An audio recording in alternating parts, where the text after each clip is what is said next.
where we reviewed topics such as hypnosis, transcendental meditation, hemisync, frequency response, role of resonance, consciousness and energy, plus more. If you haven't already viewed it, I'll leave a link in the description below, so be sure to check it out. In a nutshell, this declassified document could be one of the most powerful documents ever released, as it explains in great depth the consciousness matrix.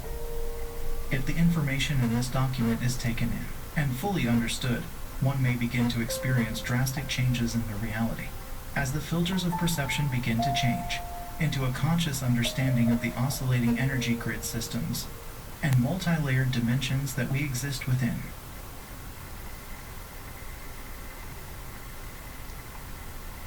Before our explanation can proceed any further, it is essential to define the mechanism by which the human mind exercises the function known as consciousness, and to describe the way in which that consciousness operates, to deduce meaning from the stimuli which it receives.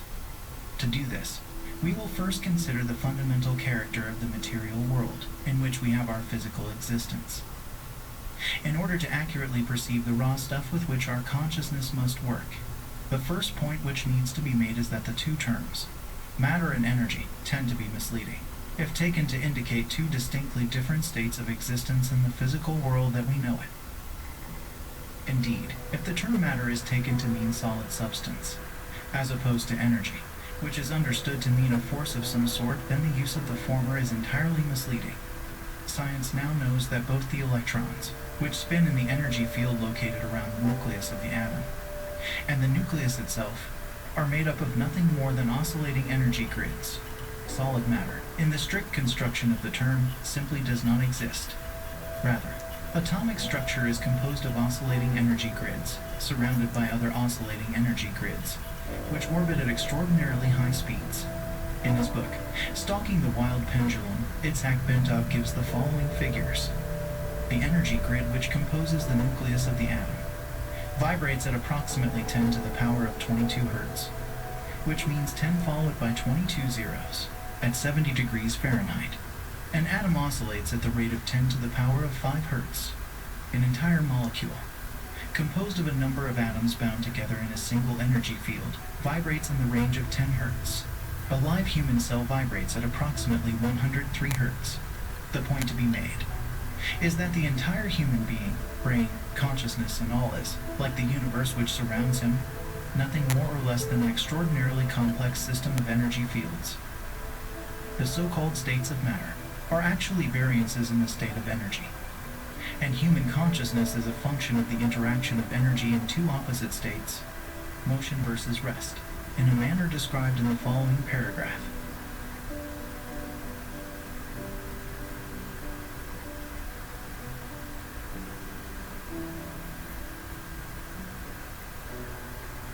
Energy creates, stores, and retrieves meaning in the universe by projecting or expanding at certain frequencies in a three-dimensional mode that creates a living pattern called a hologram. The concept of the hologram can be most easily understood by using an example cited by Bentov, in which he asks the reader to visualize a bowl full of water into which 3 pebbles are dropped, as the ripples created by the simultaneous entry of the 3 pebbles radiate outward, towards the rim of the bowl. Bentov further asks the reader to visualize that the surface of the water is suddenly flash frozen, so that the ripple pattern is preserved instantly. The ice is removed, leaving the 3 pebbles still laying at the bottom of the bowl. Then the ice is exposed to a powerful, coherent source of light, such as a laser. The result will be a 3-dimensional model, or representation of the position of the 3 pebbles suspended in midair. Holograms are capable of encoding so much detail that, for example, it is possible to take a holographic projection of a glass of swamp water and view it under magnification to see small organisms not visible to the naked eye, when the glass of water itself is examined.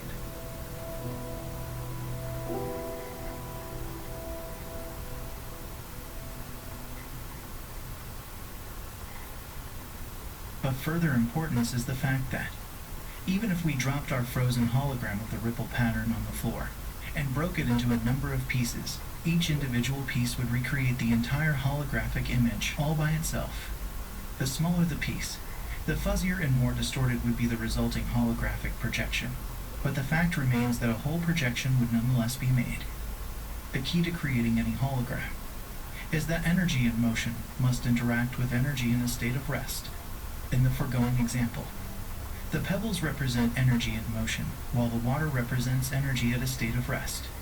To activate, or, in effect, to perceive the meaning of a holograph, energy must be passed through the interference pattern generated by interaction between the moving energy and the energy at rest. In the simple example given by Bentov, this requirement was fulfilled by holding the frozen interference pattern in front of the coherent light to project the three-dimensional holographic image into space. As Marilyn Ferguson, editor of the Brain Mind Bulletin, tells us, another feature of a hologram is its efficiency. Billions of bits of information can be stored in a tiny space. The pattern of the holographic photograph is stored everywhere on the plate.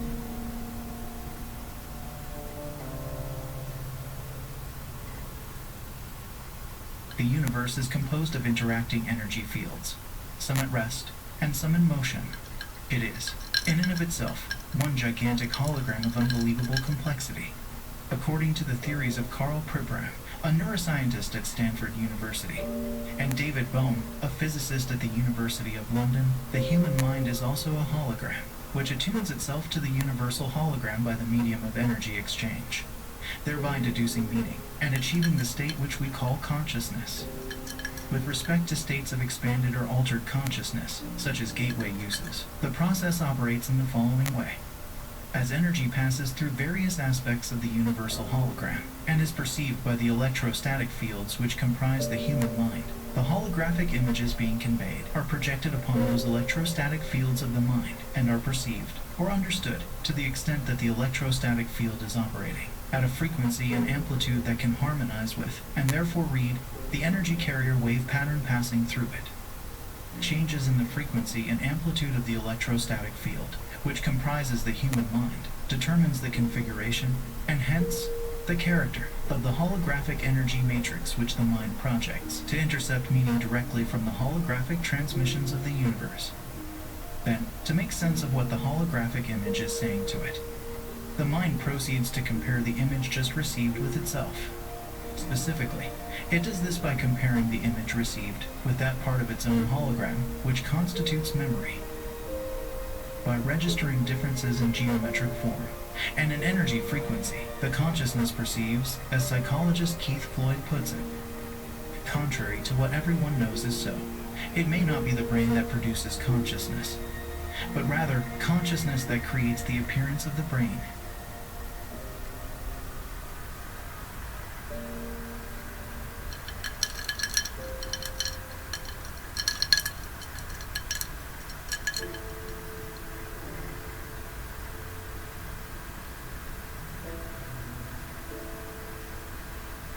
The consciousness process is most easily envisaged if we picture the holographic input with a three-dimensional grid system superimposed over it, such that all of the energy patterns contained within can be described in terms of three-dimensional geometry using mathematics to reduce the data to two-dimensional form.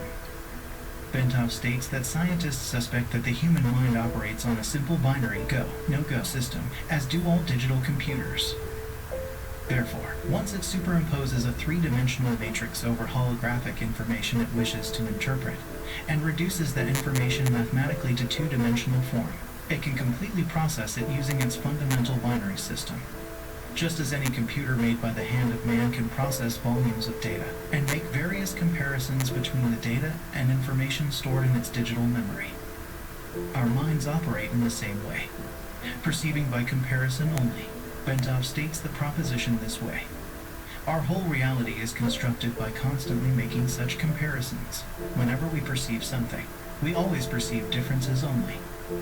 In states of expanded consciousness, the right hemisphere of the human brain in its holistic, nonlinear, and nonverbal mode of functioning acts as the primary matrix or receptor for this holographic input, while by operating in phase or coherence with the right brain, the left hemisphere provides the secondary matrix through its binary, computer-like method of functioning to screen further the data by comparison and reduce it to a discrete, two-dimensional form.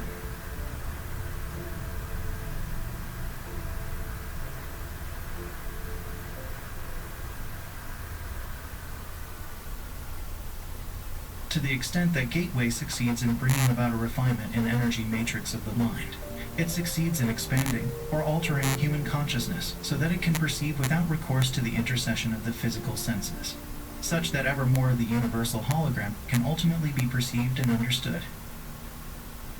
Marilyn Ferguson has written that the theories of Pribram and Bohm appear to account for all transcendental experience, paranormal events, and even normal perceptual oddities. She goes on to say of Pribram, currently he is proposing a startling, all-encompassing model that is generating considerable excitement among those intrigued by the mysteries of human consciousness.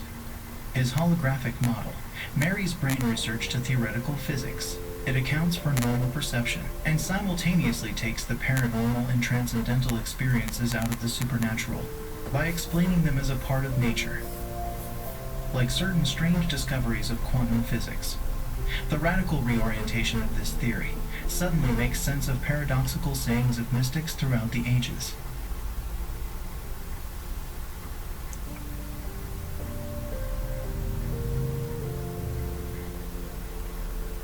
To complete our outline of the process by which the mind achieves and exercises consciousness, we must also describe the mechanism which accounts for the aspect of human thought that differentiates it from the consciousness of plants or animals, i.e., self-cognition.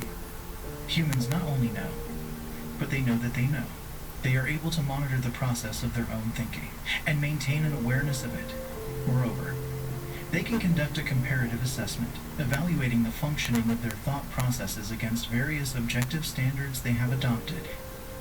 Human consciousness can do this because it has the capacity to duplicate aspects of its own hologram, project them out, perceive that projection, put it through comparison with the memory aspect of its own hologram, and measure